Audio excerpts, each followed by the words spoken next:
С вами Евгения Сердюк, и я рассказываю про здоровье и эфирные масла терапевтического класса. Эвкалипт. Обожаю эвкалипт при респираторных заболеваниях. Он прекрасно при нанесении на крылья носа пробивает заложенность в носу, справляется с даже сильной заложенностью.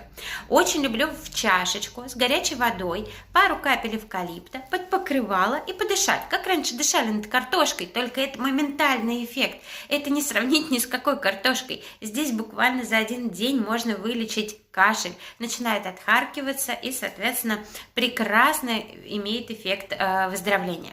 Также эвкалипт применяется при ранах, серьезные раны с большой кровопотерей, мы капаем чистый эвкалипт. Он останавливает кровь в момент. Я рекомендую, конечно, у кого особенно есть дети, разбивают коленки, иметь эвкалипт у себя под рукой.